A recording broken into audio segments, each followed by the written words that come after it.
Three. Welcome to the show tonight. Tonight on the Tony Gomez Show, I am very pleased to have my friends in Gutter Gospels on the house. Hell yeah! Some of these faces you may have seen before. I know I've had Joe on the show before, but let me introduce you to the band tonight. We were missing a drummer, but we might have Eric Maiden join us in a little bit. So to my right, you got Joe Aguilar guitar, Mike Rod bassist, Johnny Cantu on guitar, and right there center and down below. Right there, lead man, Joaquin Pena. Guys, thanks for joining me on the show tonight. How y'all doing? Good. Killer, bro. Thank you for having us. Man, it's a pleasure, and I'm really glad that Eric just kind of broke the ice with me the other day saying, hey, man, when can we do it? Man, I'm saying, you damn it. You know what? Hold on real quick. I want to make sure. Hold on. Oh, right. Guys, just give me 1 second because I want to make sure that we get off of Wi-Fi and just hook up the Ethernet. Good. I don't want no problems with the streaming. I've had, a matter of fact, shout out to Jason McMaster of Dangerous Toys and Watchtower for giving me some great podcasting tips. But back to our point today. You know, big shout out to Eric, man. Eric is my man with my band War Cold and with the Harbor City All Stars. He's one of the members of the band. And I can't say enough great things about Eric. He's been tackling so many different things, and with you guys as well, this within the past year.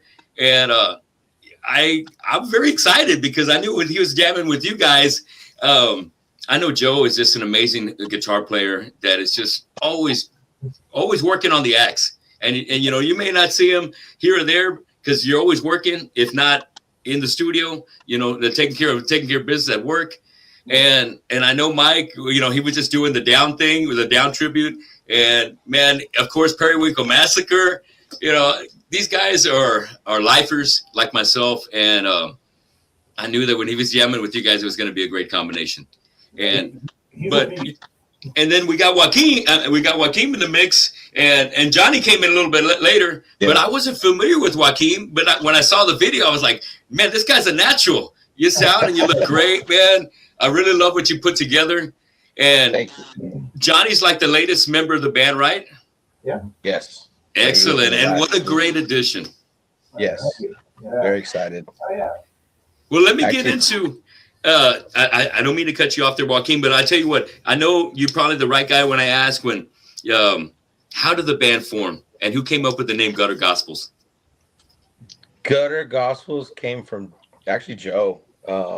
We've been tinkering around with a project before Gutter Gospels. We got another project together called Harbor City, and I'll even take it back further. I was recording with Excrete when Frank left, so me and Joe were in that rotation of that band where he switched over to guitar. And I'll take a step further. We've actually played a show together. Actually, I think we played 2 shows together, Tony. With Killamora. Really? Refresh my memory. So who else was with this band back in Corpus? We played at Zeros a couple of times. I was in a band called The Last Seance, and it had Ray from Wicked Red, which he drums for Sugar Sugar and Dead Sky, and then guitar player Rick Rivera that was in. He was with us, and then that Shadow the Giant, the first kind of incarnation of it. So I was there like early 2000s, and then I kind of made my exit, kind of like I got married, had kids, and then that's pretty much it. And then did a couple things in between then, and Joe hit me up. What was it, like 2 years now, Joe? Yeah. That we've been doing this. Yeah, we had the other project, and then we just had some stuff kind of going on. I had another project that I was doing, but like we were just kind of, everything was just there kind of marinating. And then Joe, for whatever reason, he just starts sending me this other stuff that he had. He's got like a ton of songs out of nowhere. He just sent me this Every Time I Die style kind of stuff where it was just kind of like Southern rock, Southern metal. And I'm just like, dude, like, let's do this. So it was a little bit more like, it's more of like a lighthearted style of like everything. It was just like, it's just scratching an itch for me, you know? Lyrically, I've always written more serious stuff, and this was kind of just something where it was like a little bit more carefree, like had that kind of like good time vibe kind of style. and it's just I don't know. Like I said, it's just just it's speaking to my soul in a way. So Yes. just kind of just took it and ran with it. So it's kind of crazy how it just kind of organically kind of came together. And how about recruiting the other members of the band? How did you reach out to them and get them into the project? Mike, we just found on the corner. He had a bottle of Malort. I was working. Yeah. I thought he was a cop. He's a narc. It was a drunk bust. I was shaking him down. $1,000 a night. Beat it.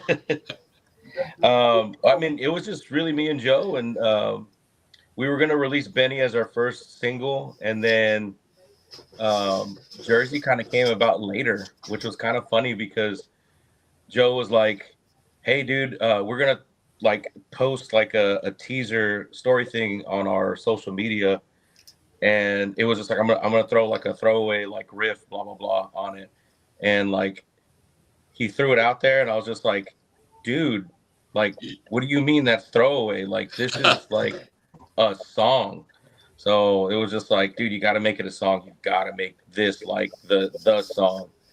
And then and pretty much that kind of led everything to where like, he's known Mike, for years and years. And I've kind of bumped into Mike, here and there like that. So it was just kind of like natural fit for like Mike to come in. I think Mike loved what we were doing. And then, like I said, Eric kind of the same way, once we started kind of reaching out there, trying to find members and stuff. So yes. And when did you know you needed a second guitar player? It was after Jersey was released. Okay. Johnny hit us up and it was just like, "Hey man, I love what y'all are doing. Like, I want to be in the band. So then it was just kind of like a no brainer. Just bringing them in just because we were, at that point it was just like, okay, well, we want to start playing live and start doing the whole shows and run that gamut. So that was kind of the idea, of just bringing them in. And so it's just been amazing to kind of have it like everything kind of like fall into place as it has. So. Way to go, Johnny. A lot of the times, I thought about when I see some badass bands, I think, damn, I'd like to be with those guys, but they already have a badass singer, and I don't play guitar. So I can't bring anything else to the table except maybe like some extra percussion. I could do that. I could be that other guy, like make it an El Nino kind of project. But as a guitar player, you got room, especially when you see a 4-piece. You're like, you know what? I like what they're doing. I would love to be that second guitar player. And in a metal band, 2 guitar players always kicks ass. You can never go wrong. And that is the way to go, Johnny. That's, it's kind of one of those things where you see what you want, you just go out there and get it. And, his reputation, precedes him. So, it's like you said, it was a no-brainer. Hell yeah.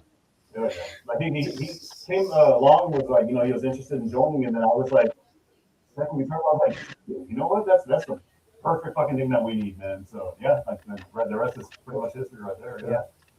Southern Revival did their final show in August with Crowbar and I Hate God, and I wasn't doing anything. And then when Jersey came out, I was like, man, I don't see a second guitar player, so let me hit these guys up. The worst they can say is no.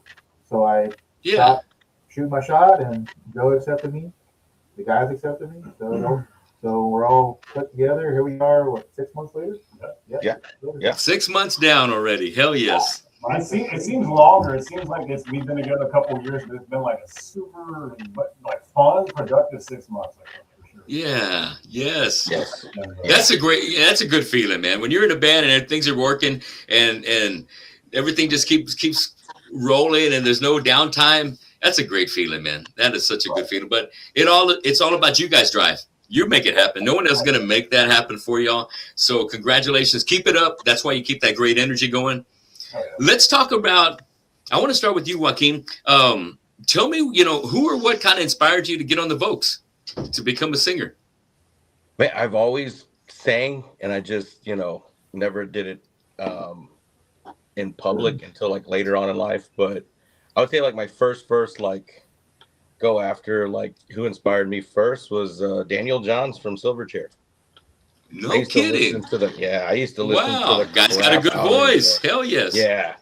and he got an amazing voice for being like 15 years old when that first came out. And He was so just 15. like Wow. always, they recorded that Frog Stomp album. The when Frog they were Stomp, 15. yes. He had a few hits off of that, like Pure Yeah. Massacre and Yeah. yeah. Wow. So I've always just been in awe of his voice. That dude's just a talented individual. Even some of the new stuff that they came out with before they broke up, man, he just went into all these different kind of like levels. So Daniel Johns was like kind of like my first go around as far as like trying to sing. So I would just sing the crap out of that album. So that kind of led me to that whole like raspy kind of style with like a little bit of soul in it. Yeah. I would say Chad from Mudvayne was like one of my biggest ones, like when new metal was coming out. Jesse Leach, that whole entire Jesse. Live with Just Breathing, amazing. So, but like I said, Daniel Johns is like the first dude that kind of put me on that path of just trying to learn how to actually like sing and stuff. So. I like that. I would never thought about that, man. That's off in left field right there, but great talent right there. Great talent. Great. I'm glad you mentioned him. And Chad Gray, LD50 is like the fucking greatest, man. I love that album, top to bottom. The musicianship and with the band and what he brings to the table vocally, definitely one of the best debuts ever. Yeah. How about you, Joe? Familiarize our crowd here on the Tony Gomez Show with who or what got you inspired to get on the axe and start fucking shredding. So it's gonna be like the typical like metalhead story, right? So I'm like 10 and 11, right? And like there was only two things, right? So there was I was into Ninja Turtles and I was into comic books, right? So it was like Ninja Turtle soundtrack, and then I had all my cousins, like my all my cousins were like kind of living in the same house with us, right? And I just heard Slayer, literally Slayer. And hell yeah!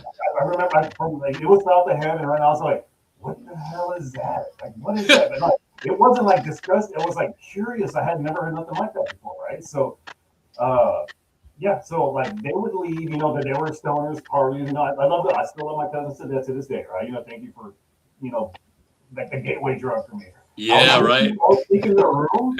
And I'm sure you did this back in the day too, like tape trading and like all the metal zines and hell yeah. So they had all these tapes that they were getting from like Sweden and like the UK, and I'm looking and it started off with first it was Slayer and I was trying to find I didn't know what they were called, so I wanted to find the tape, right? And I was like, okay, cool. So I threw it on. I saw the heaven, so I listened to that from back to front, and literally the rest is fucking history. So yes. It's literally just started off with Slayer, and then I started going more into their tapes, and it was like Entombed, like Testament. I was more thrash at the time. Like the Slayer, Testament is like your big four, but obviously Metallica, Megadeth, old Pantera. They had most of them in the jungle. They had Metal Magic. Like all the old Pantera. Yeah. So it all started with like just that, and then gradually moving towards like heavier shit. Like I had a friend named Jason, and his brother would like burn CDs for me, right? So I got into Morbid Angel, Carcass, and like even Machine Head, Napalm Death. I got into all those bands because of him, and then I kind of took it a step further, and then I heard like Fear Factory, and that kind of changed everything for me. You know what I mean? And Strapping Young Lad, that kind of stuff. So long story short, it's typical. You got one man that gets you in, of course mine was Slayer. So and I've been all that ever since. Love all those bands you named right there, and and those are so big influential bands, especially in the early '90s, with that whole kind of scene coming up. My favorite from Fear Factory is Demanufacture. When I heard that, I was like, holy shit, Raymond Herrera and Dino, the way they came together, like, wow. And the vocals, one of those perfect records as well. How about you, Mike? Tell me about who or what got you inspired. And do you play any other instruments besides bass? The last question, I could noodle on guitar a little bit. Okay, all right. So bass is your beast. The bass is going to be it. It was Rex Brown, man. Rex Brown. Oh, Rex. Wow. Yeah, I was a kid. I was, same thing with Joe. I was like 11. I was getting fucking stoned one night. Sorry, Mom. And I remember the exact song. It was Hard Lines and Sunken Cheeks. I was super Hard sick of Life the and line. Sunken Cheeks. Yeah. Right, and there's the solo, right? And I was asking all the cousin over there, what is that instrument that's being played? And he was like, oh, that's Dimebag, that's the guitar. And I was like, no, underneath it, what's that? And he was like, Yeah. that's the and I was like, I want to play that. And he was like, why? I was like, I don't know, man, this sounds cool, you know? Yes. I picked it up and I mean, it still sucked, but I enjoyed it. I love that about Rex. You know, with me having the Pantera tribute of my own, I watch Joey getting the bass lines down, and it's never the same that Dimebag is doing. It's kind of like that Van Halen thing. You know, Mike Anthony's doing something totally from Eddie Van Halen. They got their own lines, but it's musical magic right there. Yeah. He's so underrated, man. And big time. Yep. He's underrated. Fucking underrated. And all the stuff he plays underneath mine, I don't think anybody else could play it. Yeah, I mean, he's holding down the fucking rope. And I'm just on stage. I'm just a Rex Brown ripoff. So that's the way to go, man. Hey, you look great. I love the presence. Thanks, man. Just you've been it seems so natural. So just keep doing it, brother. I love it, Mike. Johnny, you're next. Tell me, who got you inspired, or was it something that might have happened, a moment that that got you shredding? I'm the baby of the band. I'm the youngest. So how old are you, bro? I'm 33 right now. 33. Okay, all right. So, got it, man. If you remember, it's different now. So it was 7th grade, Winsfield Academy of Fine Arts, and me and my cousin took the part class, and we kind of went with the doors and then classical style. And then people were starting saying, hey man, what did you listen to? And I would say, well, I was really big into Linkin Park and POD at the time. POD, Linkin Park, yeah. Yeah, the first album was like Meteora, Hybrid Theory, and then I think the first Satellite album from POD. Yeah, that right there. And then for metal, I would say like my dad would just crank one all the time. Like, what band is that? What band is this? You know, and just he was a big Queensryche fan, which I am too. So like Air Force Metallica, and then my mom, she would bring all the oldies, you know, Van Halen, all these Crew, the Eagles, all that stuff. And then from there, metal for me just kind of graduated. Okay, this year, okay, I'll do regular metal, and then the next year, okay, I got metal too. And then it wasn't until high school, I was like, when MySpace Deathcore came out with Job for a Cowboy, beginning of Suicide Silence, and like Misery Index, Capitation, like all those bands. I went to shows and I got to see you guys, the Killamora, Capitation Machine. Like it's just all that just boom. At 14 years old, like what is this? Yeah. Full throttle. And then from there, after high school, we just kind of go more into proggy, more death metal and stuff like that. Like I do like Fear Factory. I probably hope I get to see them this year and meet Dino.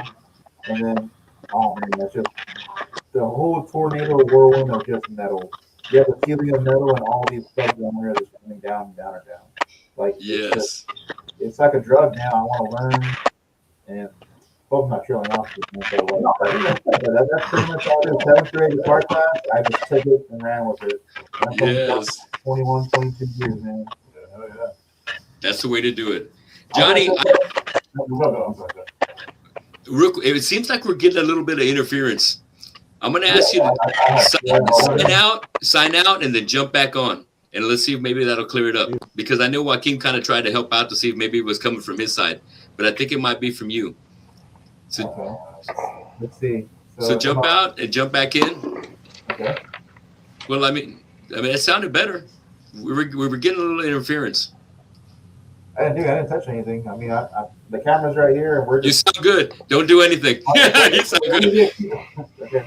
Let's see when. You were one of my main influences, like with Integrity back in the day. Like that was my shit, dude.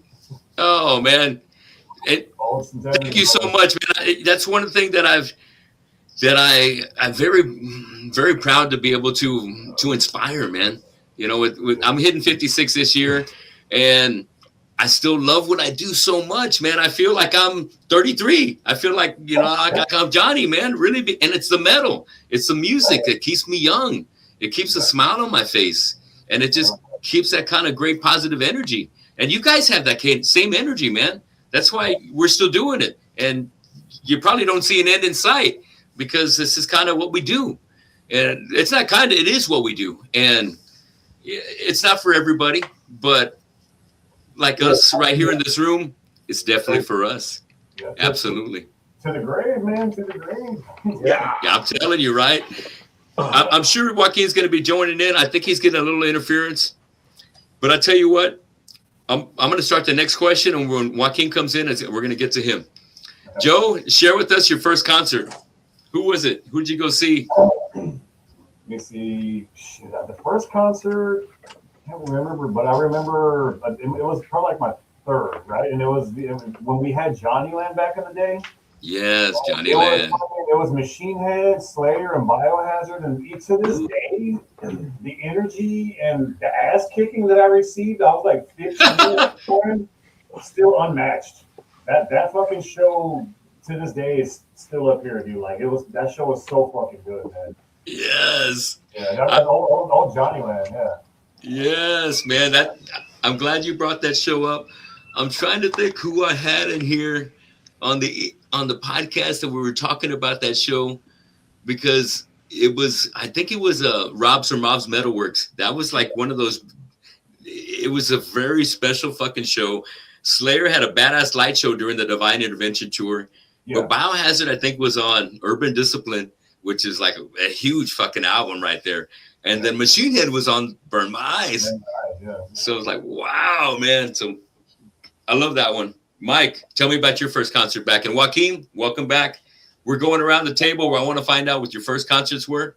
But Mike, it's your turn up. Who was it? And it was Pantera when they came down to Concrete.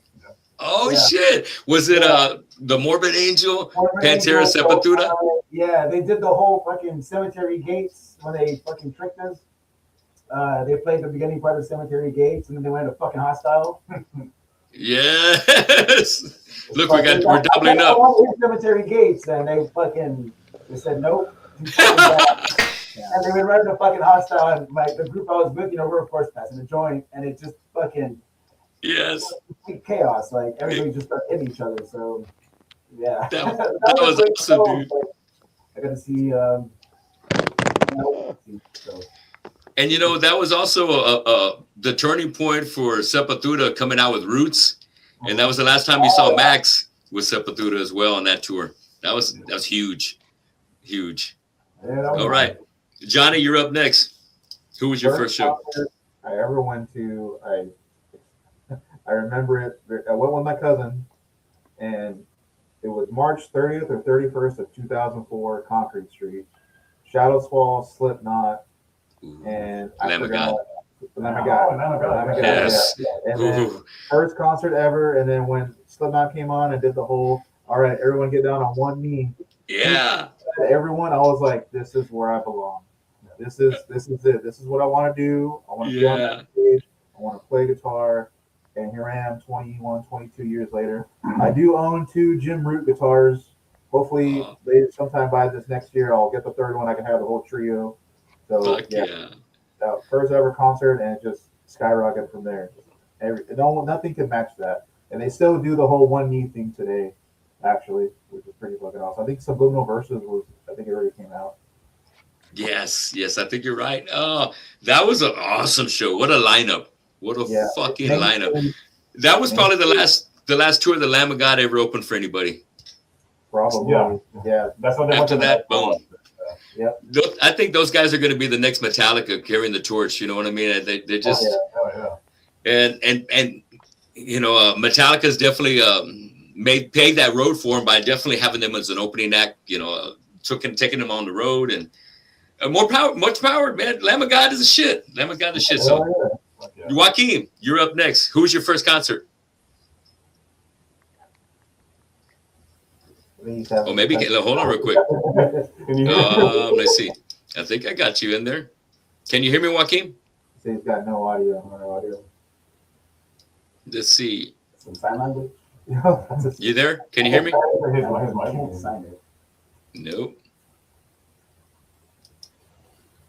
Joaquin, can you hear me?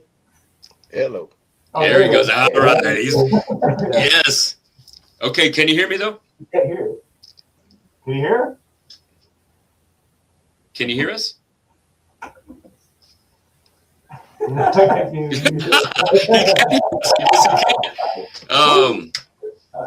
Let's see. Boom. Looks like I got you. Hello. Your mic should be rolling. Hello. There you go. I hear you. I hear you, but can you hear us? Can you hear me? Ay, ay, ay. It looks like we froze too. Yeah. Okay, let's see if we can get him back in here in a second. Hey, we did freeze. Let's see if we can, there we go. I'm going to take him out of there. Bring him right here. We're going to figure this out. Here we go. Oh, there you go. Good now. Yes. Yeah. All right, brother. Are you back? Can you hear us? Oh, Can you hear me, Joaquin? Let's see which one's better. I'm gonna get them both. He's coming up on this side. All right, he's getting ready to come in. I think his picture's gonna come up. I got him on 3. There we go. Oh. Say that. Weird. Okay. Okay. The audio goes away. I'm just trying to find out which one we should. Is that no wrong one? Come back in. Ew. Son of a gun. Hello. There you go. Yeah. Can you hear us now, Joaquin? Yes. Hello? All right. We are on. I can't hear anything. Oh, we can hear us. Oh, shit. I can't hear. Oh, damn it. I'm in a glass case of emotion. Can you guys hear me? Johnny, can you hear me? Yeah, we can hear you. Okay. Can you hear me? Yes. Yeah, we can hear you, but goodness, we can't fucking. Let me see if there's anything right here. Remove it. Yeah, you know, I don't know why it's doing that.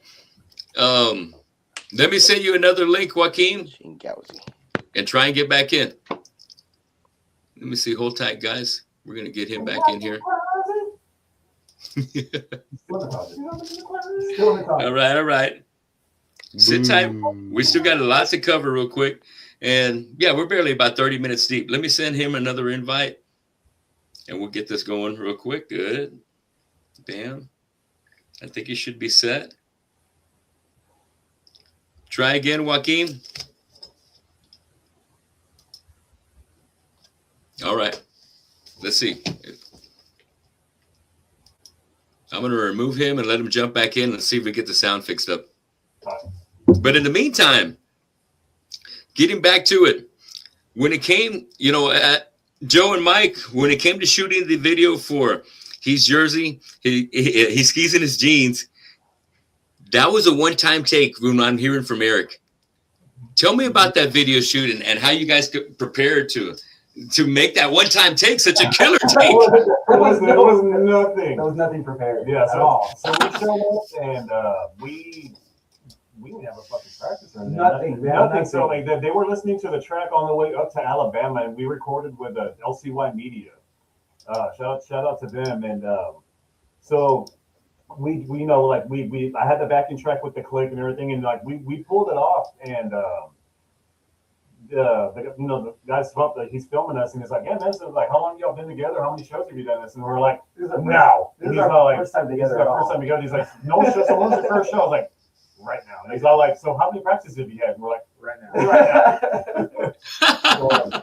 And that was pretty much it. You know what I mean? But like we're all vets in the scene, so we are all like, okay, we know what to do. We can pull it off. You know what I mean? And I feel we did. So for the first time, yeah. I mean, he gave us a first practice run, and then everybody was kind of clinched up. You know what I mean? But after that, that first run was good. So you good now? Here. There you go. There he is. Hey, partner. But that was how he invited me, because he was like, hey man, we need a bass player for this video, would you be down to do it? And I was like, cool, sounds good. I'm sure here. Yeah. It'll be in Birmingham. I'm like, Birmingham. We're going where? So 13 hours away. Also, I just got to drive 13 hours Oh, dude. And then we had the detour through Banjo Land, dude. What happened there? Crazy. Like, fuck. So like, there was like a really bad accident going down 10. So we had to like dodge. I think it was in Baton Rouge. We had to take a left and we had to go through Mississippi through like the back roads. Damn. Like, Yeah, like the back road. it rained the whole time. Oh And shit. there were like plantations on this road. So it was just like, yeah, Oh gosh. if we go, we go. You know, the sun was down in this town. So, Yeah.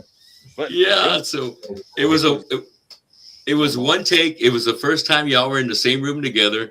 Y'all are cramming the music on the way over there, just getting it down. But I mean, Joe made the best point right there is y'all are veterans. You've been doing this before. We know all we got to do is get familiar with the music. Get familiar with the music. From then on, just have some fun to rock out. And the execution on that video was so fucking awesome, man. It just shows the natural talent that all you guys brought to the table. So definitely the chemistry is banging and coming hard, man. I love seeing the action on there. Joe has a great presence on stage. Joe always has had a great presence, and same with Mike. The guys from Periwinkle, everybody in that band brings it like 1,000%. So you get a couple of the guys. Holy smoke! Or for Mike. Yeah. And, at the same time, thinking about, Southern Revival and the bands that Johnny's been with since then, Johnny fucking always brings the heat, dude. And it's always tight with a fucking great sound, man. And there's nothing like having the sound. The fucking sound is what it's all about. And that, you guys have a fantastic sound. And you mentioned a band earlier, Every Time I Die. And I do hear a lot of some similarities in the groove, but that's what I love about Every Time I Die. I love that kind of feel, and you guys bring that to the table. And Every Time I Die is not around anymore, so it's like you're keeping that feel, that fire alive that they brought to the table back in the day. And I got to catch him at Ozfest, and the presence. I'm trying to think. Is it the Buckley Brothers? Yeah, Buckley Brothers, right? Buckley Brothers. Yes, the guitar player and the singer. The guitarist. What I notice, because I always want to. Whenever I see a great band, I want to kind of figure out where's the magic coming from. Is it the riffage? Is it more the drummer? Is it the combination? Is the singer that's bringing the heat? And the technicality was part of what Every Time I Die has, but not really a lot of it. Most of it was a feel that got along with the drum and had a creative groove with the vocalist. And, it was a very unique band. Nobody could copy that.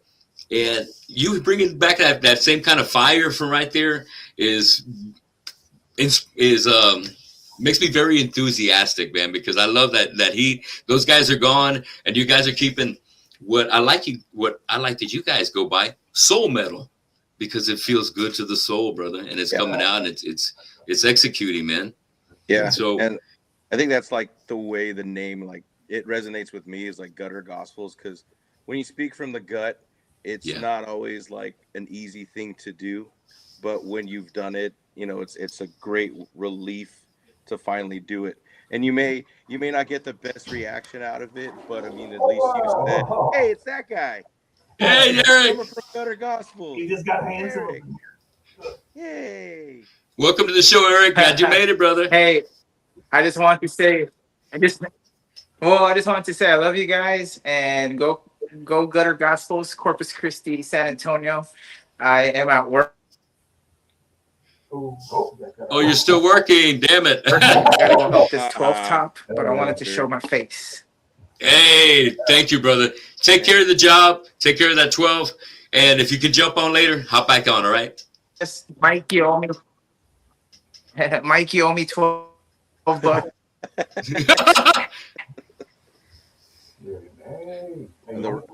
I had to put another 1,000-hour AOL disc in. That's why I was cutting out earlier. Oh, okay. All right. Hey, all right. I'm glad we got it fixed up. Eric, make sure you jump in a little bit later, all right? And Mike, I'm sure he'll pay you whatever he owes you. Oh, will he? Oh. All right. Where were we before Eric jumped in? He kind of froze. I hope it stays like that for a while. That way keep him in spirit. Yeah. Oh, we're going like you were talking about the Every Time I Die. Keeping the fire Keeping the alive. fire alive, yeah. Yes, bro. And as far as like the titles, man, you were talking about how you kind of keeping things a little lighthearted. The first title, you know, I was like, what is this? But at the same time, sometimes, you know, I'm old school. I got to remind myself, don't make it more confusing. If it's not a complex thing, it's just the title of the song, rock it. And if it feels good, it feels good. And so I was thinking, he's Jersey, he skis in his jeans. And then I saw the clip, and what's that movie from with Ryan Reynolds? Oh, Just Friends. That's a funny one, man. That's one of his early ones, like probably right after Waiting.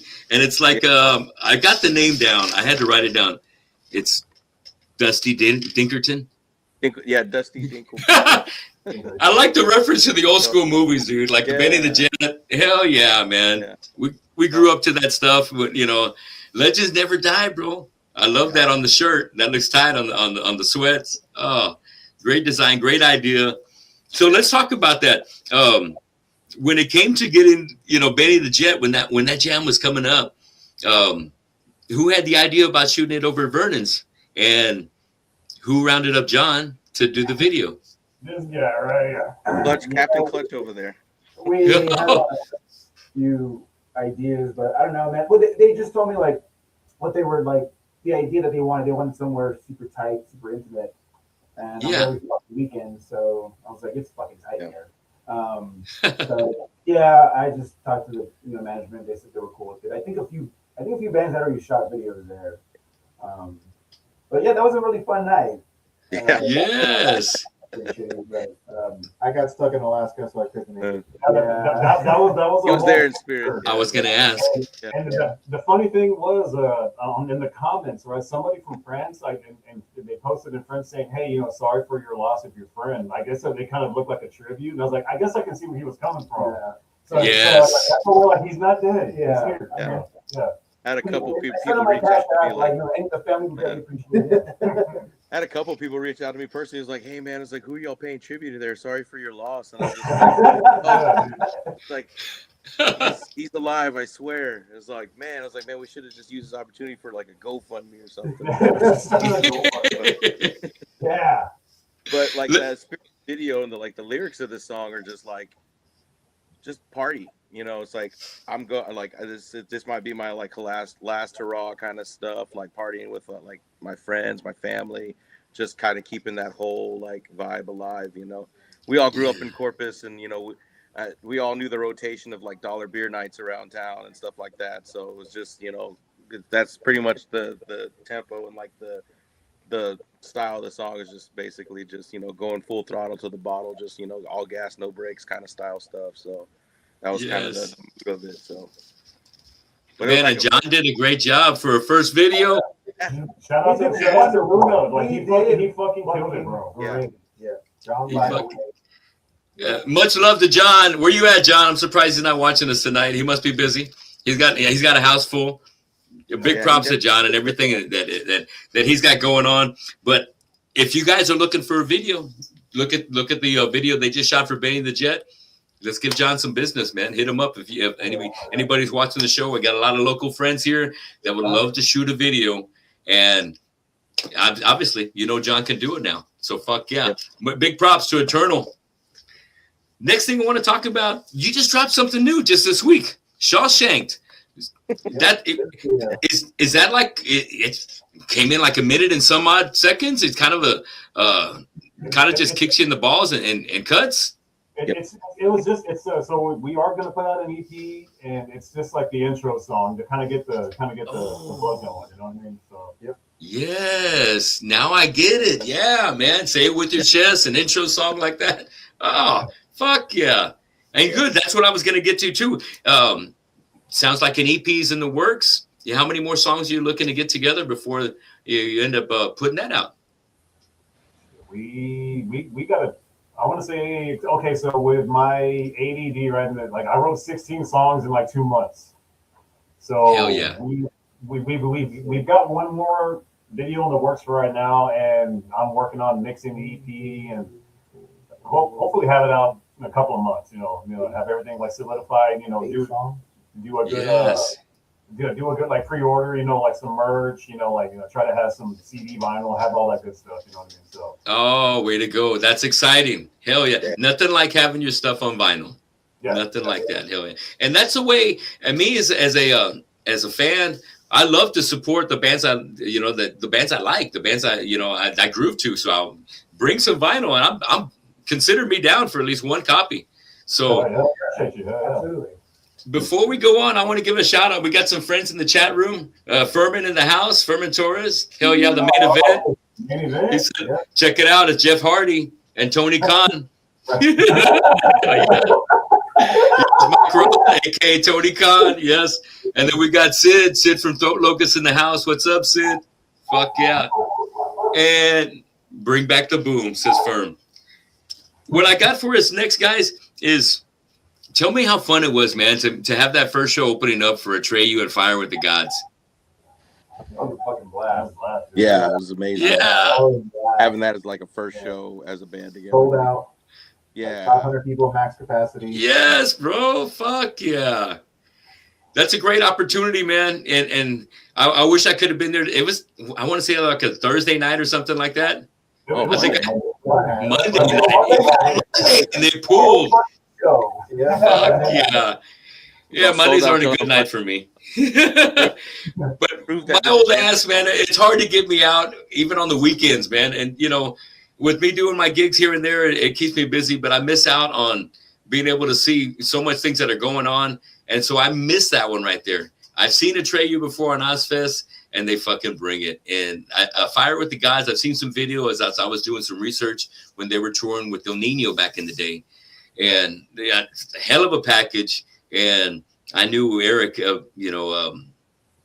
knew he brings it, man. So I had no idea. I had no worry that you guys were going to bring the heat and we're going to kill it and make that fucking a great moment. So I saw some live footage that some friends put out of you guys jamming, looking good. Tough part about it, Joaquin, you don't have very much room up front when you got to set up in front of everybody else, right? Yeah, and you're big, and as big as I am, I really don't have that much room. So I feel for you, bro. yeah, Yes. I'm working on it though. So the next time around, hopefully, I'll have more space to move around when we play at House of Rock again. So No, I'm not referring to our size. Don't get me wrong. I'm just saying when you got to step in front and get a kid, like, because we did that with the Pound of Burning Body, Friday before last, with Eric setting up, and you got guitar players on this side. We didn't got no room. So we just got to pick a little spot between the monitors, and this is going to be our area. Let's rock it.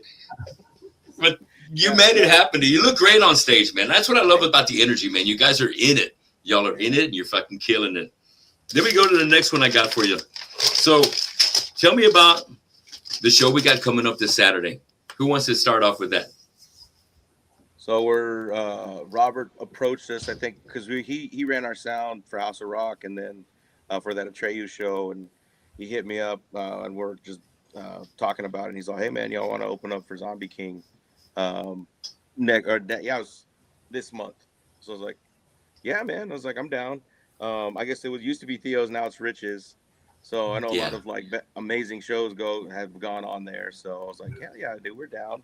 And I know Zombie King's been doing some great things locally, and they've gone on tour, out throughout Texas. So, I'm just excited to be, with, like I said, continuing to just, play with, bands like this that are just, bringing the thunder and bringing the heat, and they're, opening the door for like bands like us to kind of, get our foot in the door and, get us out in front of people. And, Rob's just, the man, when it comes to everything, as far as, the promotion, all that other stuff, the sound. So, I mean, it's just, we're all good buddies, and, it's glad, I'm happy to see he's still doing it. So, and then, I think Censored and then Razcat are going to be on there as well. And I guess they kind of left it up to the peeps to like vote for who would be the support on top of us. So, yeah, it's going to be awesome.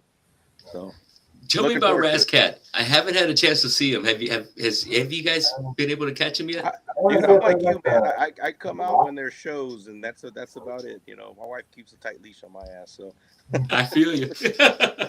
But I know if they got voted in, then I know they're pulling. And Razcat has been around. They've been pulling, and they've maybe at least a couple of years under the belt. But I've always heard good things about them whenever I talk to other bands that are doing shows with them.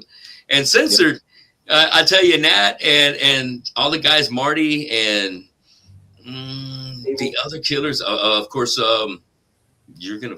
Oh my God. Guitar player, help me out for Censored. Abel. Abel? Abel's a long hair guitar player with glasses. And how about the other guitar player? I just know Abel and I know the singer Nat. That's all I know. Oh man, only that. no, I'm thinking drummer for Modern Day Renegade. His name is fucking killing me right now. If you're watching, give me a shout out, all right? Let me know what's up. And Censored brings the heat, man. They put a video out not too long ago. Yeah. They got a great jam going on. Starting out as a cover band, but putting out original music right now. So that's going to be a great package. I love the guys from Zombie King. When you guys get a chance to team up with them, it's always going to be a good show. They bring a good crowd in. And Juan and Andrew and Adon and Eddie are killer fucking guys at what they do, and they've been generous to help out War Cold and get us on some great shows too. And I tell you, Robert is just one of those guys that he recognizes talent, bro. So if bands that are out there, if you want to get on some killer shows, do the fucking work. Do the work. Make it happen. Put some stuff out, and guys like Robert will fucking watch it and bring you in, or Casey Lane over at the House of Rock, and you'll get those invites. But nevertheless, put the work in. Put the work in and make the music fucking great. So all that working together, it's going to be a fucking badass combination. Yeah. So also want to talk about that. We just got you guys to join us in my Vulgar Display of Power show, our Pantera tribute. And we got our friends from Numbered Days in the Valley doing a Killswitch Engage tribute. So Gutter Gospel, Numbered Days, and Vulgar Display of Power, man. That's going to be a big banger. At Retro Rooftop, that's gonna be that's one of my favorite places to play lately, because it's outdoors and it's cool at night. And yeah, I have been rained out once in a Fistful of Metal show, and that was like the worst ever, bro. Because I'm telling you guys, we were set up to fucking play. We were set up, and it was just like we were just waiting. We weren't waiting for shit. We were just like, is it gonna fucking rain? And like within that same instant. And next thing you know, and it rained, bro. We're having to take everything up, I'm trying to cover the drum set with a tarp, and oh man, it was the worst ever. But it ain't gonna be like that June 27th. We're gonna have clear skies. We're gonna have fucking Jordan Torres doing sound for us from House of Rock. We're gonna have Gutter Gospel starting off shit at 8:30 on the Retro Rooftop. We're gonna have a Killswitch Engage tribute. We got that Pantera tribute. June 27th. We got a good month for Gutter Gospels. We got 13th coming up this Saturday, and then we got June 27th. And is there anything else you got coming up in the rest of 26 you want to talk about? Oh, I know we got an EP in the works. Yeah, we're gonna do another video yeah. for a song called we'll play it on Saturday called Bricks Don't Hit Back. Bricks Don't Hit Back. Don't All Hit right. Back. Movie quote from Bloodsport. So There you go. Oh shit! Is that right? yeah. Yes. Yeah, we're gonna keep trucking like with the every time we do a release, it's gonna be a video. Just trying to keep with the tradition of that. An EP, and then we got enough material for another EP, and then from there we're just collectively write and just keep trucking, playing shows, and just trying to kick as much ass as possible. We'll try to venture around Texas. I think that's kind of the goal right now, is try to get more shows out of town, of course. Yeah. And then, like I said, try to, get bigger and bigger, and try to get that following. So I think that's the end goal, is definitely have some kind of, footprint in the heavy music scene. So Yes. Oh, you guys have definitely got your foot in there, man. It's just a matter of just more shows coming and getting some great ones to be a part of, and everything just falls into place. Keep writing. And I ain't got to tell anybody in that band that about writing. Joseph fucking, he's got 2 albums worth of music ready to roll. It's just a matter of sitting on an album from mine and JD's other project too. Shit, like I just I pick up a guitar and there we go, got an album. This is, I tell you, riff master, riff machine, Joe. Keep it up. Hell yes. And from a singer's point of view, the writer, Joe, like Joe, in Killamora, it was Izzy Chapa, my guitar player. And when you have a writer like that, like you do, Joaquin and Mike and Johnny, Joe, with all these riffs already coming out, and Johnny bringing his riffs to the table now with these 2 guys, life is going to be good, Joaquin. You know what I mean? No, it's going to be good.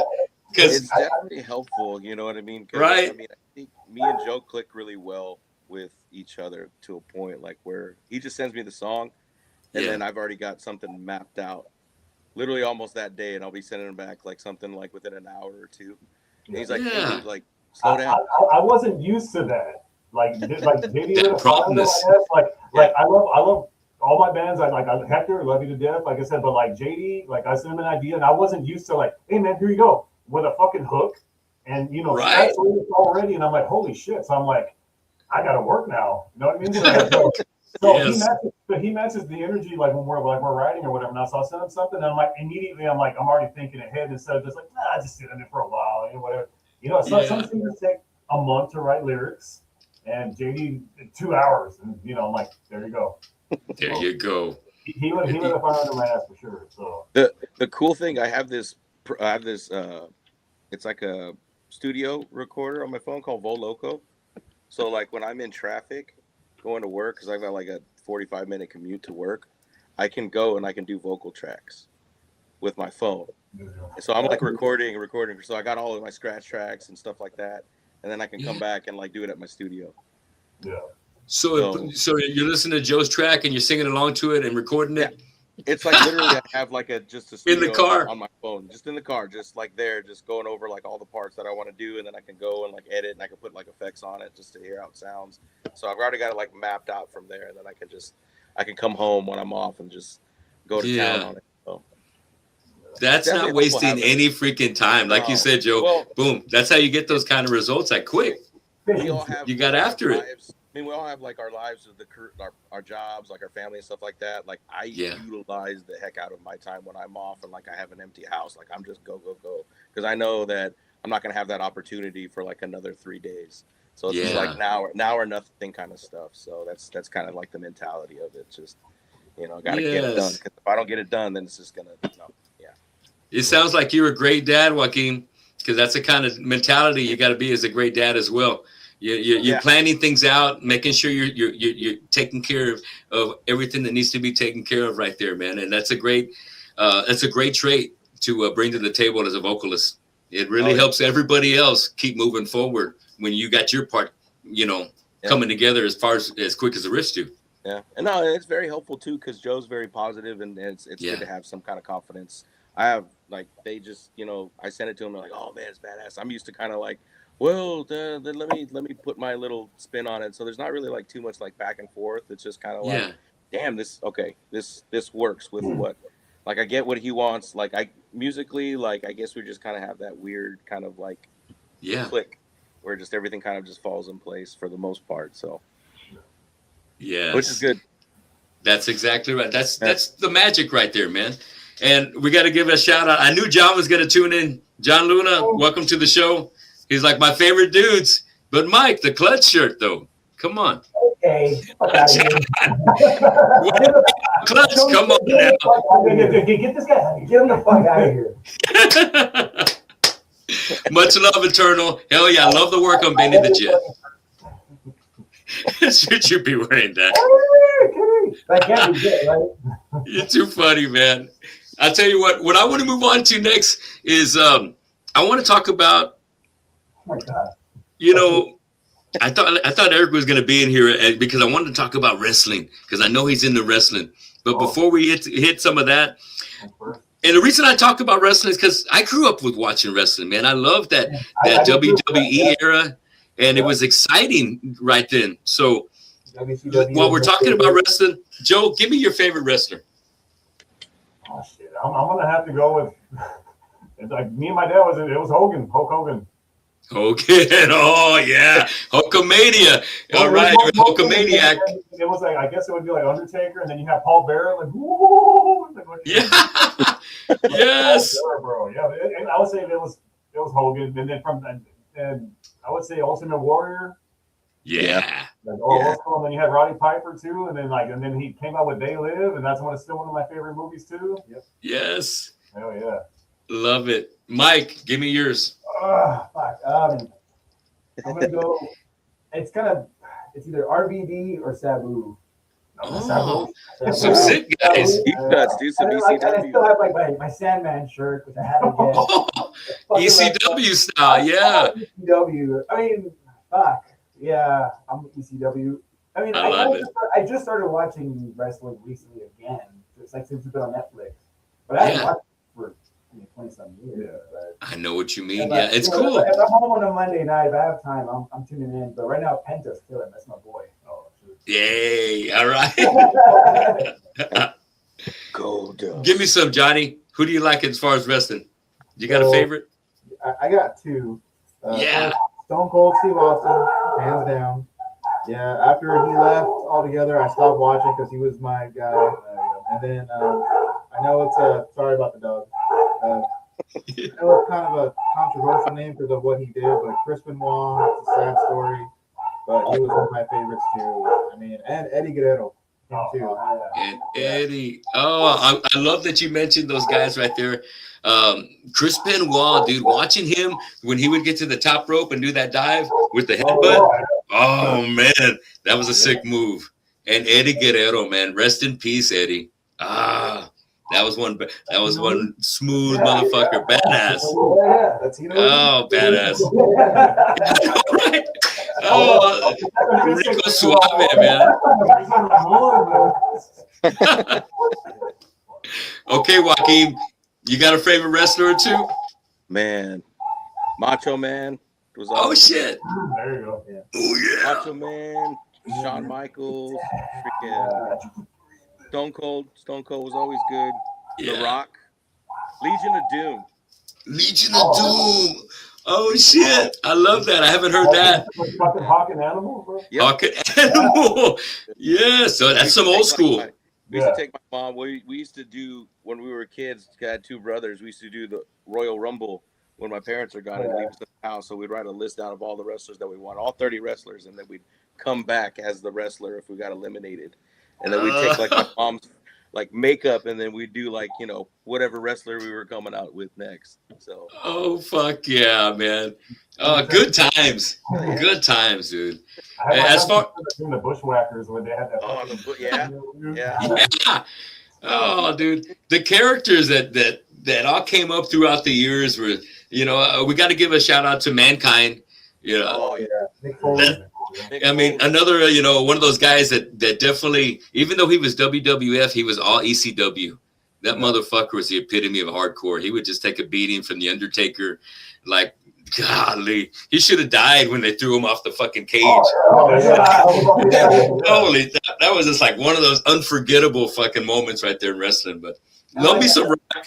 I love the Rock, but like you mentioned, both of you guys, Johnny and Joaquin, Stone Cold.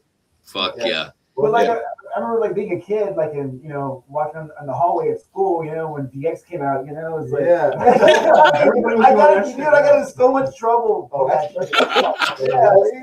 got in so much trouble even to see your friends. Yes. No matter where you are, if you do that shit at work, at home, it don't look good. It looks like you're doing you're like, Shawn Michaels, dude. I love the reference and Triple H, DX. Good times, man. How about movies? Before we move on, let's talk about movies, man. I love horror. I love comedy. I love big adventure, like the big blockbusters. I'm looking forward to Disclosure Day coming out tomorrow. Steven Spielberg is back, and when it comes to Spielberg, he's made those movies that when it are just they're blueprints of time of the period that he made it. E.T. When you think of aliens, everybody kind of thinks of E.T. if you've seen that movie at one time. Raiders of the Lost Ark. When you're into archaeology and history and shit, you're thinking of fucking Indiana Jones. And when you're thinking about the beach, the water, the sharks, fucking Jaws. He's done these great fucking movies, and this one right here has just been getting rave reviews. I definitely believe in aliens. I don't feel like we can be the only intelligent life force in the universe. And governments release all this extra footage within the past year, and I deep dive into that. I wear the tin hat and everything, dude. But I'm ready for disclosure, bro. Like, bring it. Yeah, bring it. It's gonna be great. So let's start with you, Joaquin. Tell me your favorite horror or your favorite action movie or comedy. Oh man. Like when Christmas time comes around, I know I'm gonna watch National Lampoon's Christmas Vacation. Well, I gotta watch it at least once or twice within that month of December. What's your go-to? Trading Places during Christmas for sure. That's a Christmas movie. Trading Places. Yeah. Yeah, old school Eddie right there. Love Eddie. Yeah, it's always such a good movie to watch. You can just watch it anytime. Same thing with like any Van Damme movie, like for the most part. Yeah. Doing karate in the garage kind of stuff. Bloodsport ultimately, is probably up there. As far as like, I guess quasi like action movie. Yeah. I like the cheesy, like kind of balanced out horror movies. So like Critters, all that whole series is pretty cool. Okay. So I'll go there. Some of the newer stuff, man, I'm just like, wow. Like my older daughters will get into it. They'll do like The Conjuring and shit like that. And I'm just like, no. Yeah. I'm over there trying to make sure that all the lights are on the house afterwards, dude. Right. I get it. Comedy, man, I could just run the gamut all day on like different comedy movies, like just that nice little like pocket of like Will Ferrell back in the day, like the old school. Yeah. Those I love me some Ferrell. Step Brothers, Super Troopers. Yeah. Shit. Yeah. Beer Fest. Yeah, Beer Fest. Yeah. All right. Let's save some for Joe. What do you think, Joe? Give me some of your favorites. I'm a sucker for the '80s action movies, and like the King is Arnold, bro. Like that's for me. Anything. So like it's fucking. For me, it's Predator, and the most two iconic scenes is when like it's like Dylan, you son of a bitch, and they do the fucking arms. Yeah. Him and Carl Weathers, Action Jackson, just like right there, just this instant testosterone boost, and then they're in the jungle, and I call it mowing the lawn, where they're fucking shooting at. They're shooting at. That's the most fucking like manliest scene I've ever seen in my fucking life. So for me, I would say anything Arnold, Predator, Stallone, fucking like going to Van Damme, it's just. But Arnold's my guy. Love it. That just brings a big smile to my face. Hell yeah. Yes, and you said Stallone, you had First Blood, and then you had like the Rambo that came out. Man, he killed I don't know how many people in Rambo, dude. Holy shit! But I'm thinking about Rambo First Blood Part 2. But when you think about them, I think the actual movie titled Rambo that maybe came out within the last 5 to 10 years. Man, he was slaughtering people. Man, the footage of the bodies blowing up and the bullets hitting them. Intense. Love that. These like later ones are fucking bananas. They're fucking making a new one, aren't they? Yeah. John Rambo. Yep. Yeah. Good shit. Mike, what you got for us? Fuck. I'm a big comedy guy. Yeah. Off the top of my head, The Big Lebowski is something I can always watch. Oh yeah. I can watch that all day. Big Lebowski's would be like my all-time fave. Fuck yeah, I love that one. Hell anything yeah. from like Scorsese The dude. or Tarantino. Oh, Kevin Smith. You're going deep. Yeah. Oh yeah. It's comedy. It's Kevin Smith, man. God damn, I got Tarantino. Oh yes. Dogma. That's a good one too. Yeah. That's a good one. Yeah. Yes. Very good. That's a good one. Okay, Johnny, you're next. So I'm a big Star Wars fan, so anything Star Wars related. So yeah, Marvel, of course. But we're gonna take it old school. I like 80s flicks too, like The Fugitive with Harrison Ford. Oh yeah. That's a good one. Yeah. let's see, action. Remember Robert De Niro, Ronin? Oh, yeah. Oh, Good. Ronin, Yeah, yes. he said Stallone, so Cobra. That's a very Oh, yes. That's Boy, it. that's a good. Yeah, he was a badass on that one. Yeah, I also like old school World War II, like Saving Private Ryan, something like that. Saving Private Ryan. Love Yeah. comedy too, love horror. Like The Shining, of course. All that. But I will never forget Saving Private Ryan, where Tom Sizemore's line, where he gets shot. He's like, "Nah, I just got the wind knocked out of me." Yeah. That was such a fucking line right there. Yeah. It's like, "Nah, it's all right." It's just a bunch of flesh movies. Yeah. Right. I think it was Tom Hanks asked him, "Did you get shot?" Nah, I just got the wind knocked out of me. Yeah. So it's just like, Badass. Rest in peace, Tom Sizemore. That was one of those. That was one of his best movies. I also loved him in Heat. I thought he was badass in Heat. Great one.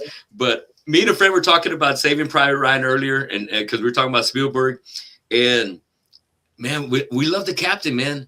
Tom Hanks, man, and at the very end, when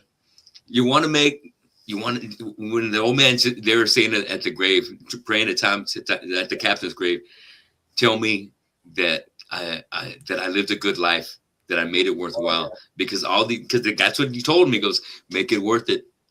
Make it fucking worth it. Because all these guys died to save your one ass. yeah. All of us. And that's a powerful thing, man. That's a powerful thing.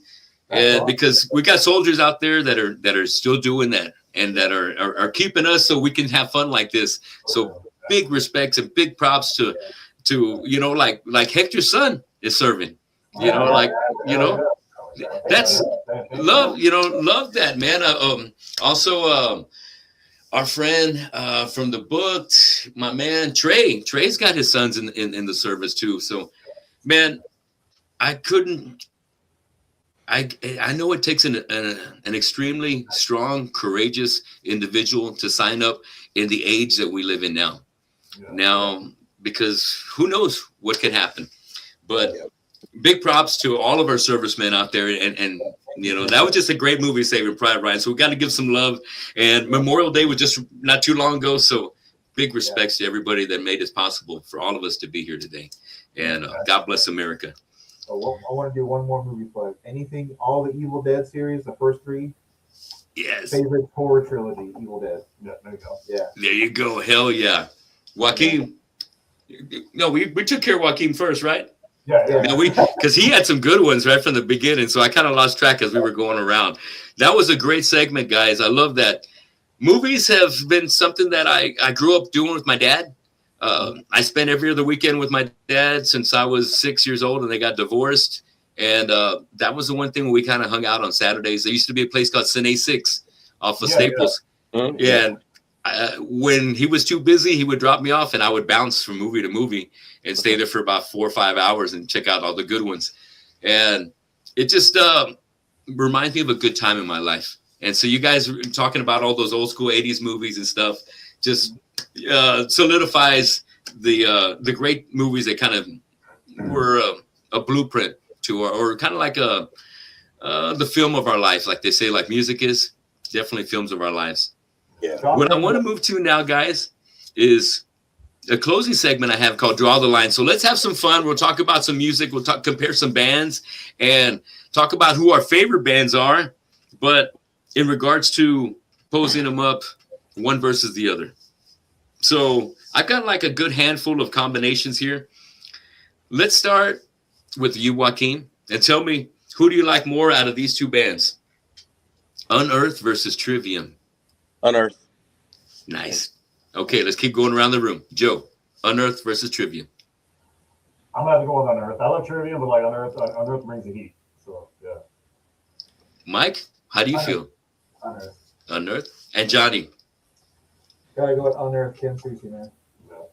Ken Sushi. I do like Matt. Masters with those 7 strings. Buzz. I do use his picks. I will say Matt Heafy, I use his picks, but Unearth is like pivotal, like guitar playing. Yeah. I love Trevor's vocals because they're not that modern shift now. They're just his raw, like passionate. Yes. That's what I love about it. Thanks for pointing that out, Joaquin. That's one of the best things I like about Trevor is that he's fucking Trevor. Just like Phil, and you got Tom, you got Phil, you got all the big names. You got Trevor. and it's just a one of kind voice and just solid. Love that. And I love his presence. Love Unearthed. Did you guys catch Unearthed when they played here with Born of Osiris over at the House of Rock? I think I was there. That's one of my bands, like one of my bucket I was lists. more likely there. I always go to the show all the time. Yes. Oh, that was a killer one right there. My band Killer Mora was supposed to play, but it was one of those days. Oh, I've had some bad days when it comes to jamming. And that was one of the bad days because both of my guitar players got stuck at work and could not get out of fucking work. And they work in the refinery. And one's a supervisor and one's a trucker. And there's like, dude, we can't get away. And so I was embarrassed to call Casey and said we had to cancel the show because I got a guitar player. And he goes, you know what? I know if there was any way you could do it, Tony, you would make something happen, but I understand. Come enjoy the show anyway. So I never forgot the show, but I do remember that. I was like one of those kicks to the nuts, man, because, man, I wanted to open for those guys. And I asked Casey, once I heard about the show, I said, hey, dude, how do we get on that show? He goes, you know what? I'm going to give you a contact this guy, and he's bringing him down for San Antonio. Made it happen, and big props to Casey. And it just goes to show, if you want a show, go ask for it. Go get on there. They're there. He needs bands, but who's going to be hungry enough to get after it? And you guys make it happen. So big props to Casey. So shout out to Anthony from Come and Take It also, man. Like fucking love that guy. I think he's making it happen. Making it fucking happen too. Yep. Yes, Anthony Come and Take, making it happen with the Atreyu gig. Hell yeah. And I know there's going to be more to go. There's more to come from what, Come and Take It has a big presence here at the House of Rock, and they bring it in big bands. Thanks to them, we had the Crush the Coast. So you guys were just doing that right there, you Periwinkle guys. So it was a great weekend. It was a great fucking weekend. Let's move on to our next group. How about Joaquin, Beartooth versus I Prevail? I'm glad I got you thinking on this one. All right, cool. Caleb's got some phenomenal vocals, so I'm gonna have to go with Beartooth on it. was a good singer. And I love the groove a Beartooth brings. I love that. It's just the birth child of that attack between Bill Murray and the Beartooth, like how they kind of like split off. But I mean, I'll listen to Beartooth before I listen to I Prevail. Heard. Got you. Yeah. What do you think, Joe? Who do you like out of them? Pretty much like JD summed it up. Like Caleb's a fantastic fucking vocalist, but I'll probably go I Prevail, like music wise. So I'll go to I Prevail. Yeah. Nice. That is a huge band. They've got a big future. They just keep growing, dude. They're getting huge. What do you think, Mike? Who do you favor? After Violent fucking Nature. I should have known. Okay, Johnny, what do you think? Well, to be honest, I don't jam them enough, either band, surprisingly. But I have seen Beartooth live, and I caught a couple of their songs. And I guess I'll just go Beartooth, just kind of just by, I've seen them live. By default, By default. I got you. Hell yeah. By default, yeah. I saw both of them at the Summer Prevail last year in Austin, and they both put on great shows. Yeah. Ooh, I want to catch I Prevail, man, and I love me some Beartooth already, but I missed that show when they came here, man. That was a ball buster. I want to catch them again. Hopefully they will come back to Corpus. Okay, the next combination. How about Joaquin? All That Remains versus As I Lay Dying. I see this one already. As I Lay Dying? Yes. Okay, Joe. I love both, despite what JD thinks about All That Remains. I'm gonna go As I Lay Dying all day. All That Remains all day? Yeah. Who's the guitarist that writes all the shit? I'm sorry, As I Lay Dying all day. I'm sorry, I said that wrong. All right. And the guitarist name I think the guitarist name I was thinking of from All That Remains is Ali, right? Yeah. Yeah, he passed away. Yeah, that's right. I love both of those bands. It's gonna be As I Lay Dying just for the laying down the hammer, Yeah. It's by controversy. Yeah. We'll go there. Yeah. It's by controversy. As I Lay Dying, hell yeah. But did you say that Ali died? Yeah. Yeah, he died some years ago. Yeah. Oh shit! Yeah, I never knew that. They had a big lineup change, and they had Jason Richardson Richardson Ken Susie. and Ken Susie from the X on Earth. Like they were both filling in for that band for a while too. Yeah. Oh, Ken. Yeah. Is Ken the guy that's got the fucking tattoo on his ass? I Yeah, think so. right. You seen that, right? Okay. Yes. Oh shit. Yeah, Ken Susi, man. That another unearthed fucking badass right there. Oh, too funny right there. All right. Okay, next one. Oh, hold on. We're still going around. Mike, you're next. I'm gonna go All That Remains. All That Remains. All right. I love me some Phil on Vogues, man. But I didn't like when they did the Phil Switch Engage. Oh yeah. Yeah. We played with them on that one too. I forgot. Like we opened up. Yes, y'all opened up. That's badass. Yes. I wanted Howard, man. I just, feels great. But fuck, man. I want Howard. I want Jesse. Yeah. Shit. But the show must go on. So I was kind of clever. Phil Switch Engage. The show must go on. And they're homeboys. They're off in the same region. So all good. But that's just my 2 cents on that when it came to that gig. But hey, opening up, that was a good one, man. That place was packed. That was fucking bad. Hell yeah. Johnny, tell me. Gotta go Asley Dying. If it wasn't for them, I would not be the guitar player I am now. Phil Segrasso. Hear that, Anthony from Come and Taking Promotions? So, Yes. I own Phil Segrasso's signature guitar, so that should tell you right there. Hell yeah. So yeah. Oh man, let me tell you a quick little story. When Killamora was doing the 2005 Sounds in the Underground, we did we were the opening band. Oh yeah.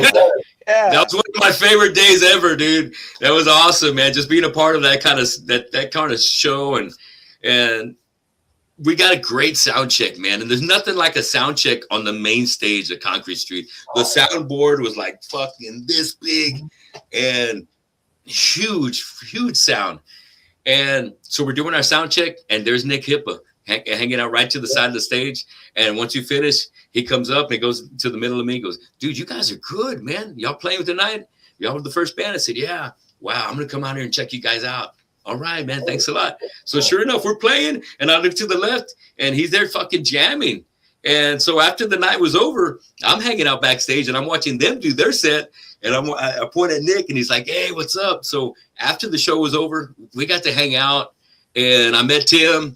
And next thing you know, they're back at the House of Rock within about a year or two on the next album.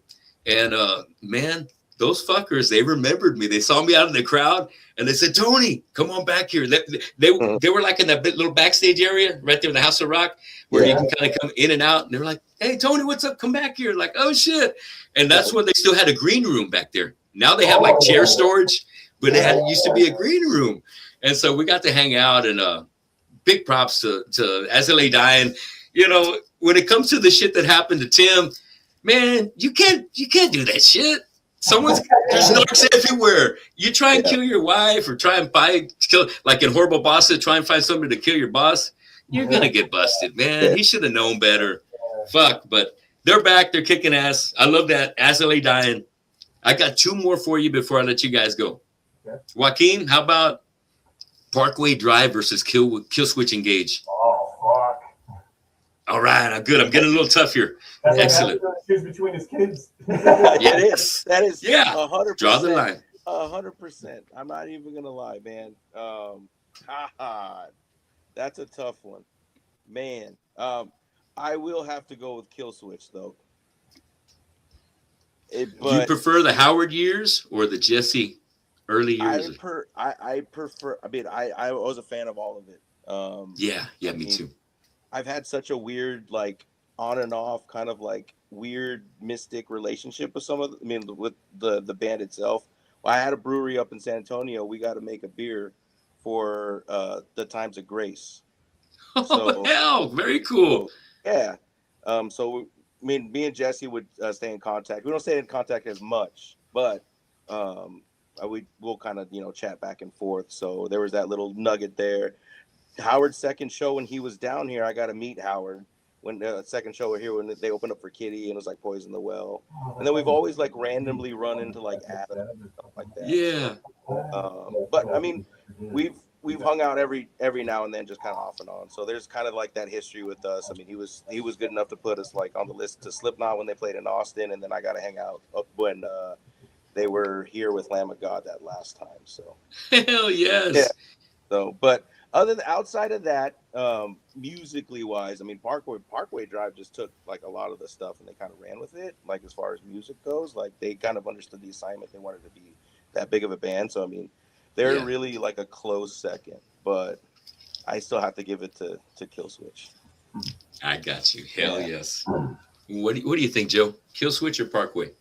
I'm going Killswitch all day. Like I love Parkway Drive, and like I'm happy for their fucking success. They're like stadium level now, like insane fucking show that they're doing. Right. The Tommy Lee, Joey Jordison fucking drum set on fire. You know, Yes. Rebel, I think it's gnarly, dude. fucking insane, and like props to them. But you know, I've got to go with the OGs. Like I think metalcore, Killswitch Engage is the fucking epitome of metalcore, and choosing between, you know, Jesse and Howard, like, you know, it's a hard one because fucking they're both fucking phenomenal. Each one of them, you know, has been a part of the band for, you know, like coming up with so many epic fucking songs. You know what I mean? But Yeah. I guess for me it would probably be Jesse, the Jesse era. You know what I mean? For sure. But yeah, for Killswitch all day. Love it. Love it. Mike, Killswitch. give me your answer for that. Killswitch. Said no question. You know, and I'm thinking Mike, what's his last name? Antonio? Mike D, yeah. Yes, dude. The way Mike sometimes poses when he plays, getting back like that. That's a move right there, dude. That's hard. I've always loved that about Mike, and I love you doing that too, Mike. So Thank you.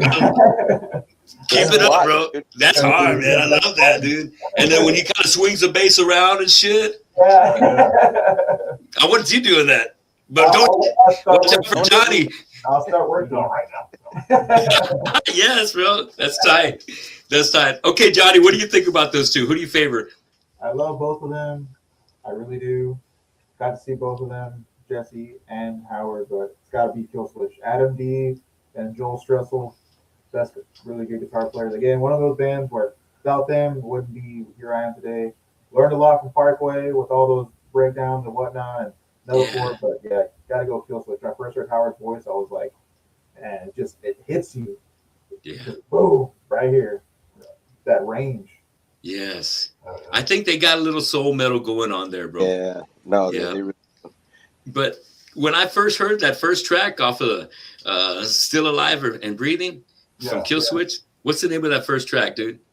End of Days? It's like number days. Number Days, I'm sorry. Number End of Days. was a- Oh, fuck. I'm like, oh, shit.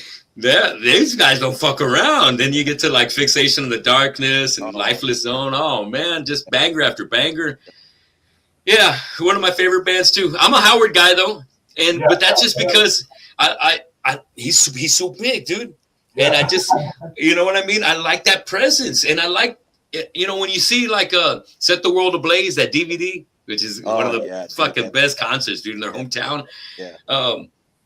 Howard, he's plain clothes, you know, he's not wearing a band t-shirt or anything. It's a button-up shirt most of the times. He's got his own groove, and he doesn't try to fit in or make a trend. He just Howard, and I got a lot of respect for him. He just looked like a Joe off the street, and the way he just brings it and just steps up and was able to control a crowd and have the fucking voice from hell. You have the heavies and the cleans. Like the Torch too, his other band. Right, the Torch. I was a fan of his before when he was in Blood Has Been Shed. And then like when he went from Blood Has Been Shed to Killswitch, and I was like, holy shit, okay. Like I said, and the Heartache, but before they were kind of like teasing, and I was like, this is gonna be a fucking banger, and it was, and that catapulted him to. That catapulted him. Yeah. Well, he got that new project with Adam coming out next year. Oh, Serpentine Dominion. No, that's they've got a whole brand new. Right? It's gonna be like a whole other Killswitch, but with Adam and Howard. Oh hell! Yeah, so they're in the process of finding record labels to. That's true. But that's gonna be fucking awesome. Adam V produced Parkway Drive's first album. Yes. Smile. Yep. Oh shit! Yeah, They pretty much wrote it for him. They pretty much showed up and like. Yeah. So Adam V is a great producer. Yeah. And I like that you brought up a Serpentine Dominion, him and Corpse Grinder. Yeah. That was some sick shit, man. Adam is just some out of this world, and he actually won the fucking Price of Right. If you ever caught on to that, He won the main prize of The Price is Right. This son of a bitch. As if he's not rolling hard already. He won the car and everything, man. Good stuff. Jesse, that doesn't like get enough attention is The Empire Shall Fall. That band is actually really good. Before he was like in the process of joining Killswitch again, and it was just like more like the gent style, like modern metal stuff that's going on right now, and it's actually really, really freaking good. Well, yeah, Adam D with that Times of Grace also. Oh, Yeah, Times of Grace too. Times of Grace. Yes. Like, Adam D's is like he just fucking he breathes songs and music. You know what I mean? Like, that guy can write an album like nothing. You know what I mean? Yes, exactly right. You guys would have a lot in common, Joe. Sound familiar? Yes. You go to his house, he's got like stacks of MacBooks with like songs on them. This is what I'm keeping. This is what I'm throwing away. This is for just in case when the house burns down.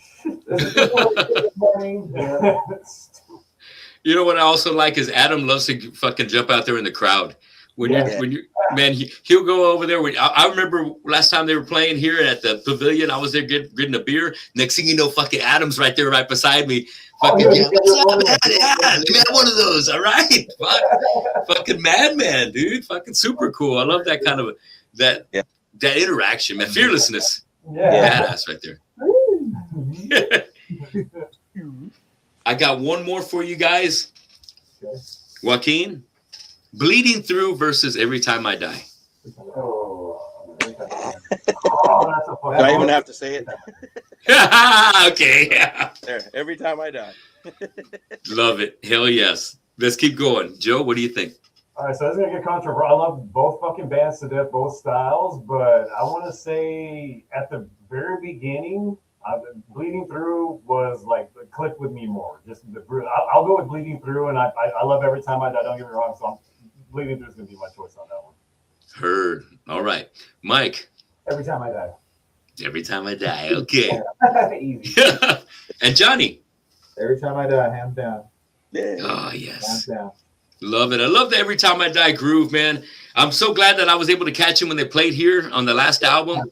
Yeah. Yeah, that was a great show. I got to meet Andy, which was awesome. Yes, bro. I was out there. I got his autographs. It's super cool. And speaking of wrestling too, yeah, he's a wrestler. Yeah. Oh yeah. Oh, he's got a new band called Atomic Rule. Did you know that, Andy? No. Yeah. No shit. Big fan too, Oh, right? there's Atomic Rule, and there's a band called Better Lovers, and that's pretty much almost the core band of Every Time I Die, with the singer from Dillinger. Yep. It's called Better Lovers, and like that. It's basically, if you like Every Time I Die, that's just a continuation of it. Yeah. All No Jordan shit. Buckley. Oh shit. Better Lovers. Like Yeah. that. Doom And then there's Many Photo. Eyes. Many Eyes is Oh yeah, Many Eyes too. Yeah, Many Eyes. Yeah, I'm familiar with Many Eyes. Yeah. He did that one with Jamie Jasta. He got them to. I think that was like the production team behind that one. Yeah. I got something on the tip of my tongue that I wanted to mention. Jeez, here it is. We're talking about Howard. We're talking about 80s music too. 80s movies. Rocky was a fucking game changer for me as a kid because I love the fact that Rocky got his ass kicked, but it didn't matter. He still fucking won at the end of Rocky 1. And at the end of Rocky 2, he fucking beat Apollo. So in every Rocky movie, he gets his ass kicked, but he comes back and he comes in for the kill. And I think there's a lot of great movies that have kind of been based off of that in the long run. And I was watching one last night called Beast that was kind of like that. That had Russell Crowe. But the reason I'm bringing this up is one of my favorite songs that Howard does is Eye of the Tiger, man. Have you heard him do Eye of the Tiger? Yeah. What's the band that he did that with? That was was it Light the Torch that he did that with? I don't know. I know Killswitch and Holy Diver. Or was Devil You Know? That was Devil You Know. It was Devil You Know that. Devil You Know. Holy shit, dude. That's my jam, bro. There's a few songs that I like to hear in the morning, and that one, like, whoa, hell yeah, man. Eye of the Tiger by Howard Jones. Yeah. And of course by Devil You Know, but man, hearing Howard bang that song out like that really brings a modern version that I love about that song to the table.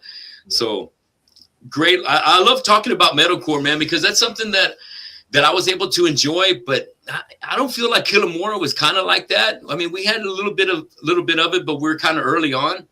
But I loved all those bands, man. Every band we talked about right here, from Killswitch to Parkway, and out of all these bands, I think the biggest got to be Killswitch and Parkway. I think those are the head of the pack. And a band like Parkway, it seems like they made a choice on how they're going to kind of clean things up and kind of be a more appealing to the masses. And like I said, I love the show. There's nothing like seeing a big production. Yeah. And if they can pull it off like that, man, I can't wait to have a chance to catch them.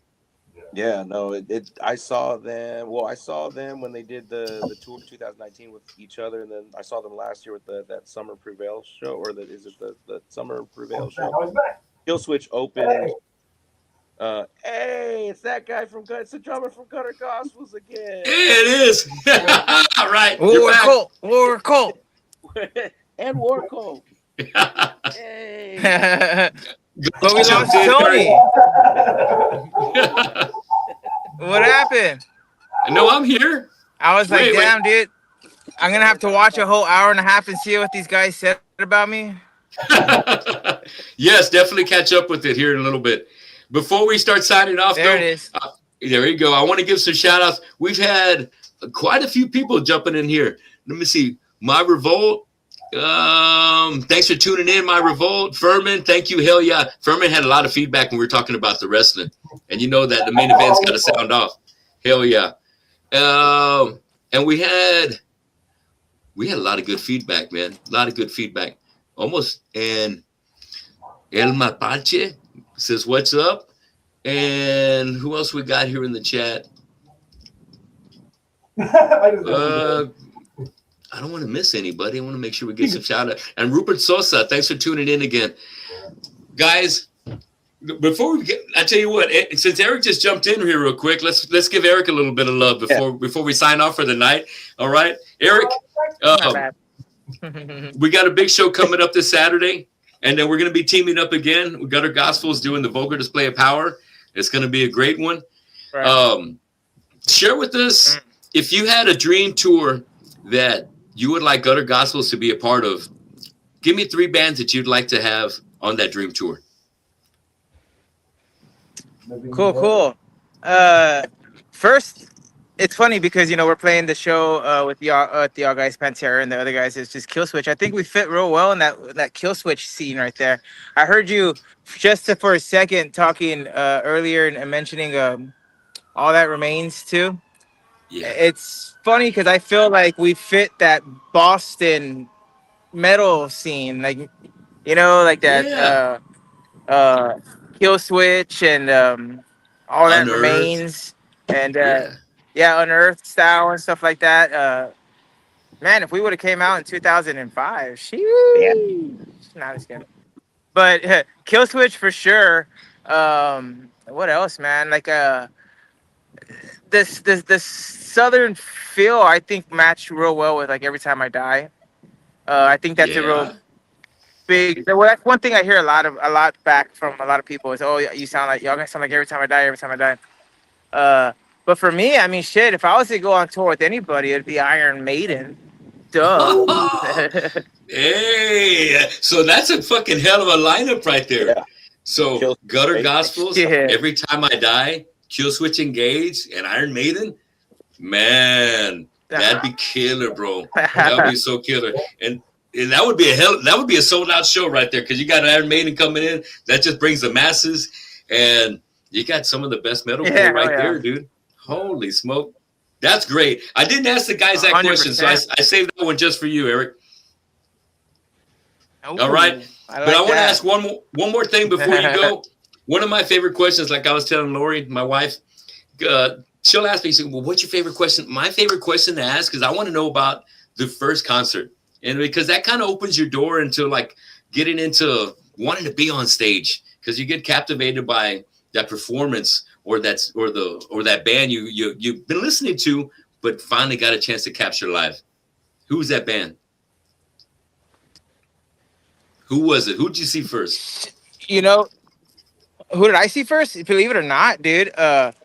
It took me a while to get to a show. My first show I was 16 years old, and believe it or not, it was a band called Strutter, and it was a Kiss tribute band. Oh, fuck. Oh And- yeah. Yeah. And they kicked ass, dude, and they were badass, dude. So I tell you, the first show that I went to that really meant something to me, it was at Concrete Street, and I was barely getting into this metal game, of course, because I listened to stuff like Maiden first and Guns N' Roses and stuff like that. So I was barely transitioning into the harder stuff. Yeah. I went to go see Kitty at Concrete Street because, well, I got a free ticket, first of all. But when I Yeah. went, I saw 18 Visions and Sworn Enemy, There you go. Oh fuck yeah.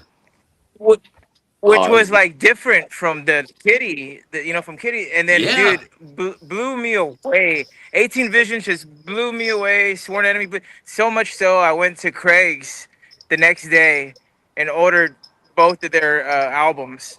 And then, dude, it was fucking over from then. Then it was like Norma Jean and Bleeding Through and Cutting Through, all these, like, because I was like, oh, well, you hear one band, As I Lay Dying, and then it's like, who's heavier? And then Bleeding Through came out, and I was like, oh shit, this shit's fucking heavy, dude. And Yeah. but that was my first like big concert. It was a Kitty, 18 Visions, and Sworn Enemy, believe it or not. That's a good one right there. Yeah. I could definitely see how a lineup like that would definitely get you inspired and fired up to start getting your shit together and getting serious about jamming right there. Love me some Kitty, man. Ever Badass. since they came out with their hit, back in the day, and they're still at it. Those girls are still fucking banging it They out. are. Yeah. Yeah, that was pretty good. Solid. Yeah, absolutely. Eric, thanks for jumping in here. I appreciate you jumping in for the show. We wanted I to make jumped sure in late. I appreciate y'all. Absolutely, brother. I definitely want to remind everybody that's watching the show tonight, we got 7 or 8 people that kind of been bopping in and out. Thanks for participating in the show in the chat room. But I want you guys to make sure you show up this Saturday. Zombie King, only $10. Gutter Gospels, Censored, and Razcat. Get out there.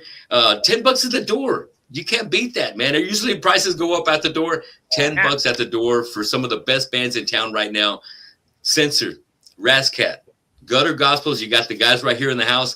When you're finished watching the video, watching us tonight, definitely subscribe to their YouTube channel. Check out their videos for Benny the Jet. Check out their videos, which was done by our man, Eternal, videos. And also, don't say it. Don't say it. He's Jersey. He skis in his jeans. Hell yeah.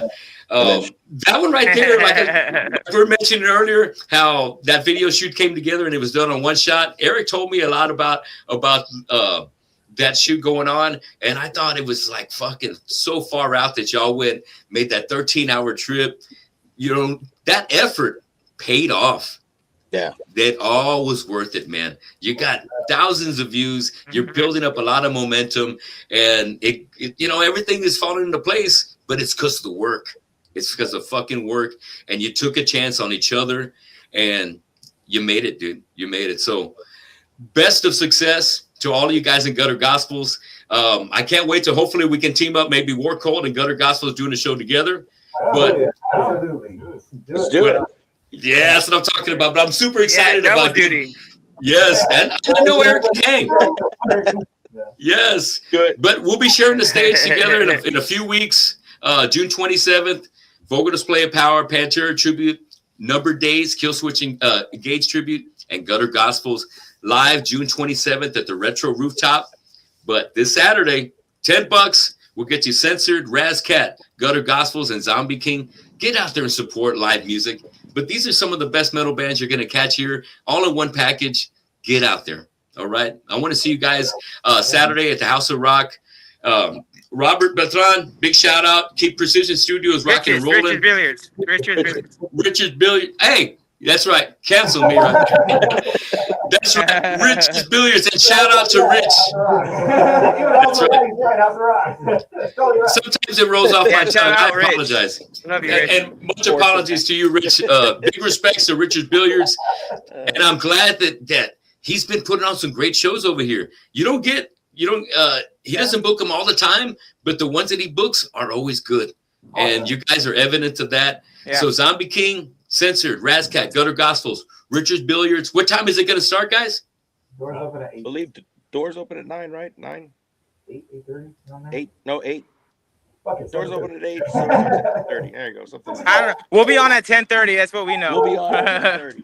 Yeah, I think So be there, so that way you get there early and check out the other bands Yeah. and get ready for some gutter gospels. They're going to be kicking your ass. Crank up the Shawshank video. All right, that's going to be a nice taste of what you're going to be getting to hear this Saturday. And also, Ben in the Jet. Oh shit! Hey, real quick, a friend of mine named John Cortez just made this for me, and it's hell yeah. very cool. So I wanted to give him a shout out. All right, John Cortez, I appreciate you, and I'm gonna maybe put one at the show and I'll give it to one of you guys. All right, but. Great time talking to you guys, man. It's always fun catching up with my friends Mike and John from Periwinkle. I'd love to have Johnny on the show. I love that sticker. My man Eric, my brother, man. Thank you for always being there for me and all our projects. Joaquin, pleasure finally having a chance to meet you, brother. Been looking forward to it. Keep up the fucking the awesome vocals, brother. I love what you're doing. You're kicking ass up there. I can't wait to see you guys Saturday.